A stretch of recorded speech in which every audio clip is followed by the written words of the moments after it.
Hey, what's going on guys? This is Jake at That Fit Friend, and today I'll be reviewing the Icarus Ascent Gen 2.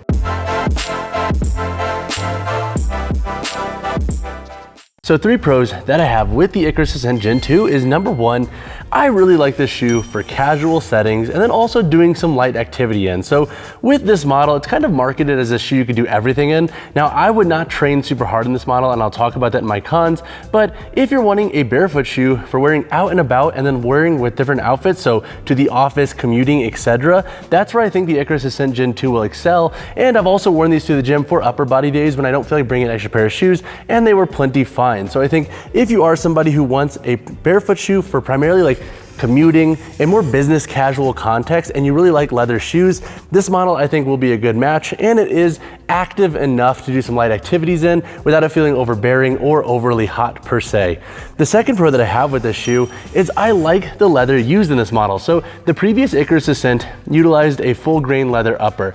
This model has been said to be like basically taken up a notch regarding its leather quality, and I feel like that's on point for how this shoe feels and how it's kind of interacted with the foot.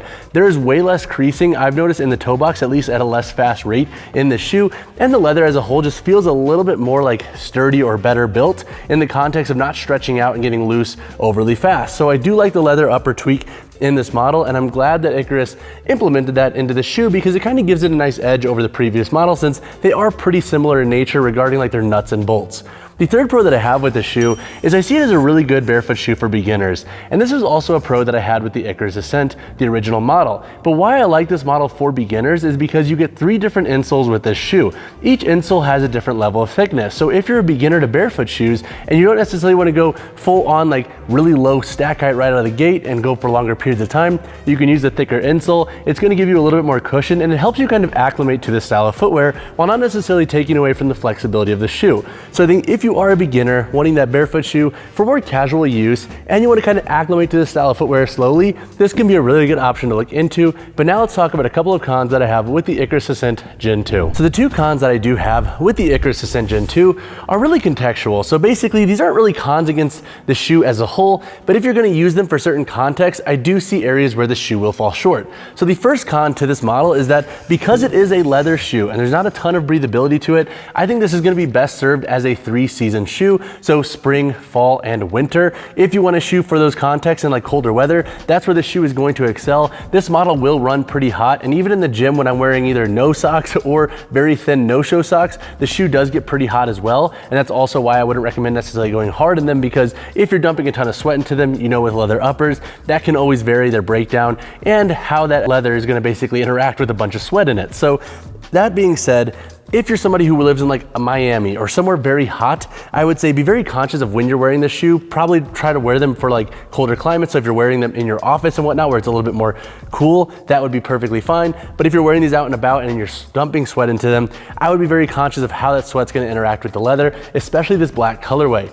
The second con I have against the shoe is that while this model is kind of marketed as that do-it-all type of shoe, I would not necessarily use this as your primary training shoe if you want a barefoot shoe for working out. I have published a video on my favorite barefoot shoes for working out. I'm gonna link that up there, but overall the shoe can work for some casual stuff, but it is a heavier leather shoe. So again, if you're gonna be dumping a ton of sweat into this model, I don't think you're gonna get as much out of its long-term durability. But all that said, let's talk about the performance of this shoe. To break down the performance of the Icarus Ascent Gen 2, I'll discuss how this shoe performs for light training, daily wear, and then multi-season use based off of what I have experienced with this model thus far. So in the context of light training, the shoe can work. And so again, I think if you're wearing them for like a very casual leg day here and there, this model will work. It articulates well enough to give you a nice flexibility, and you're gonna have a nice grip with this full rubber outsole. I will say though, if you're gonna be using this shoe for leg days, be very conscious of how much stress you're putting into the toe box, because that could cause this leather to crease at a faster rate. I also think that this shoe can work for upper body days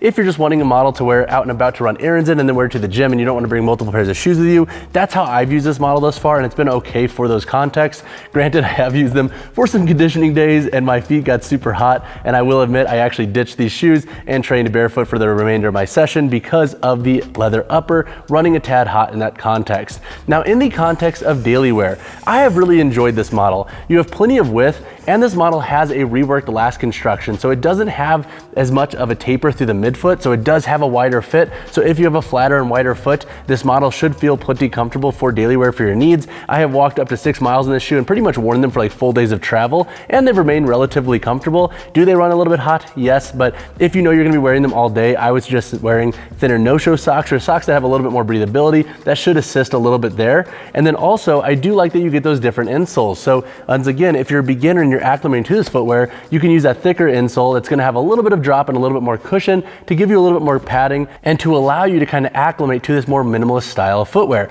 Plus, I do like the grip of this outsole for different surfaces. I see it as a really good commuting shoe, and even when I was in New York recently and it was very humid in the subway, I wasn't having a ton of slip issues like I do in some Zero shoes and Vivo barefoot models, so I do see that as a perk of this herringbone tread patterning on the outsole of the Icarus Ascent Gen 2. Now, when it comes to multi-season use, I talked about this a little bit in my con section, but I think if you're gonna be wearing this shoe for spring, fall, and winter, I think you'll love this model and how heavy it is. I think this will be a good shoe that's gonna keep your foot warm in colder weather as well, so you're not gonna necessarily have to worry about having a very minimalist shoe and your foot running cold, which is something I experience in certain Vivo barefoot models that if I don't wear thicker socks. So I do like that, and I also like that I can wear thinner socks on cooler days and then also not have my foot run very hot if I wear this inside. So for example, if I'm wearing this out and about and it's a little bit cooler, I'll wear a thinner sock and my feet don't get incredibly cold with this model. But then if I go inside for a long period, I'm not sweating because I am wearing that thinner sock. So I do see this as a good 3-season shoe. If you're wearing them in the summer, I would just say be very conscious of how much you're sweating in this model. We all have different rates in which our feet sweat. My feet tend to get really cold or they sweat a ton. There is no in between for me. So if you're like me, that would definitely be something to consider. But overall, I have thoroughly enjoyed the Icarus Ascent Gen 2. This has quickly become one of my favorite go-to barefoot shoes for daily wear and for traveling. So when it comes to the price of the Icarus Ascent Gen 2, you can expect to pay $144.99 USD. Now that's right in the middle, I think, for barefoot shoes that are made out of leather. So for example, the Zero shoes models are a little bit more cost efficient, while the Vivo barefoot models are a little bit more expensive than this shoe. $144.99 I do think is fair for this shoe if you plan to rotate them in with other footwear. And also if you use the code THATFITFRIEND, it helps out the channel and you'll save a little bit of money. Use it or don't, it's really up to you. But at the end of the day, $144.99 USD I think is a pretty fair price for what the shoe offers and all that it comes with, especially if you're a beginner who plans to rotate the shoe in, or if you're just getting into the style of footwear, or you want a shoe for commuting and work. All right, so now let's talk about who should buy the Icarus Ascent Gen 2.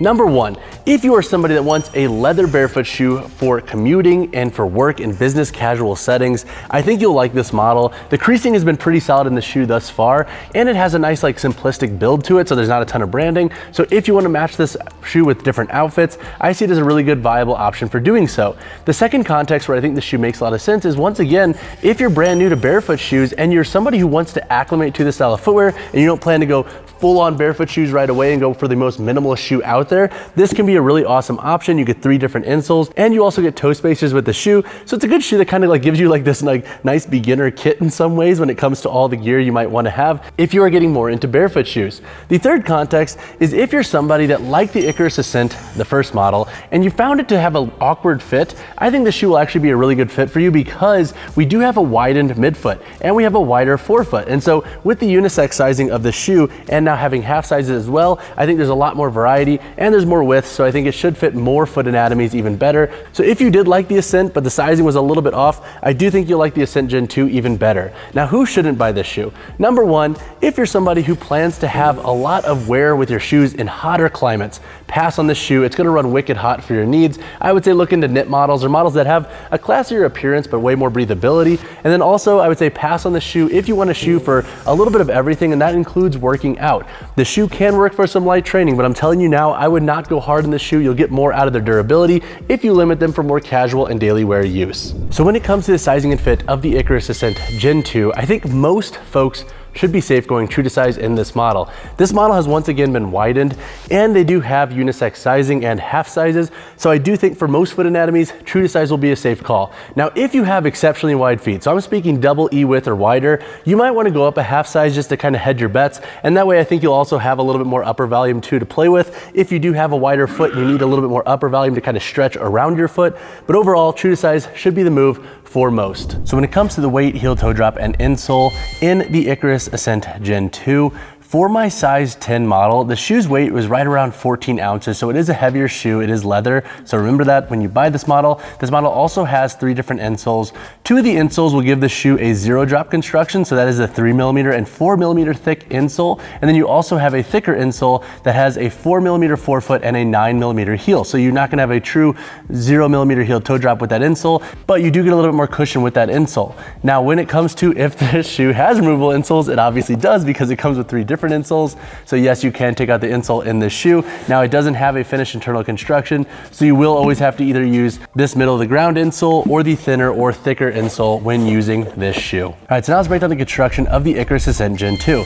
So in the upper of this model, you have a premium full grain leather upper. This leather is said to be a little bit more of a higher quality than the prior leather used in the Icarus Ascent. You also have some breathability here in the forefoot and throughout the midfoot. And then looking at the midfoot itself, you have 1, 2, 3, 4, 5, 6, 7 eyelets that go up, and the tongue itself is a padded mesh. And you also have a loop here in the tongue to help give you additional security. The tongue in the original Ascent would always move, so this has been a nice perk of this model. Now the tongue does slide here and there, but not nearly as much as the original model. Looking at the sole of the shoe, you have a full rubber sole. You have a single stitch throughout the entirety of the shoe as well. And then looking at the outsole, you have a full rubber outsole with some herringbone tread patterning and some Icarus branding right here in the midfoot.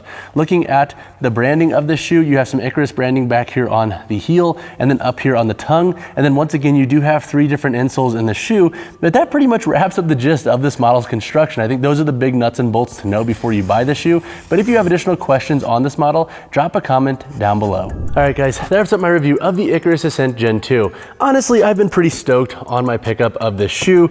I am happy with all the tweaks that Icarus made with this model. I like the Icarus Ascent, the original shoe, but the tweaks in this shoe just seem like they're very thoughtful and curated, and it seems like they're an upgrade versus just kind of like a lateral step to that original model.